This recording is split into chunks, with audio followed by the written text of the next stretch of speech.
மாதம் இன்னும் 3 நாட்களே உள்ள நிலையில் இந்த ஆண்டும் இதே ஏற்றத்துடன் முடிவு செய்தால் கடந்த 23 ஆண்டுகளில் 6 மாதங்கள் தொடர்ச்சியாக தங்கம் விலை உயர்ந்தது இதுவே முதல் முறை என்ற சாதனையை படைக்கும்.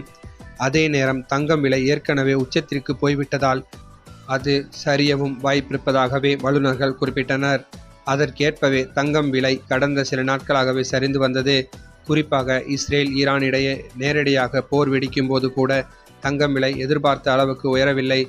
மேலும் ஈரான் மீது நேரடியாக அமெரிக்கா குண்டு போட்ட போதும் ஏறவில்லை. அதே நேரம் போர் முடிவுக்கு வந்த மறுநாளில் இருந்தே தங்கம் விலை தொடர்ந்து குறைந்து வருகிறது. கடந்த 10 நாட்களில் மட்டும் தங்கம் விலை 3 நாட்கள் மட்டுமே உயர்ந்துள்ளது.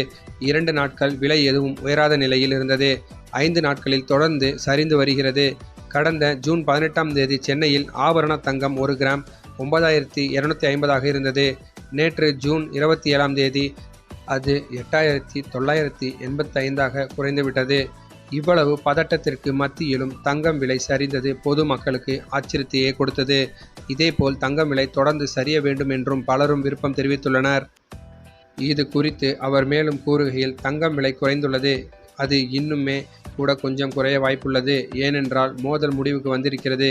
இந்நிலையில்தான் ஆனந்த் சீனிவாசன் தங்கம் விலை குறைந்த வண்ணம் உள்ளது. ஆகையால் வாங்க முடியாதவர்கள் கூட நகைகளை வாங்கி மகிழ்ச்சி அடைய முடியும் என்று சொல்லும் தகவல் சமூக வலைத்தளங்களில் பரவலாக பரவி வருகிறது. இது எந்த அளவிற்கு சாத்தியம் என்று பொறுத்திருந்து பார்க்கலாம் வாருங்கள்.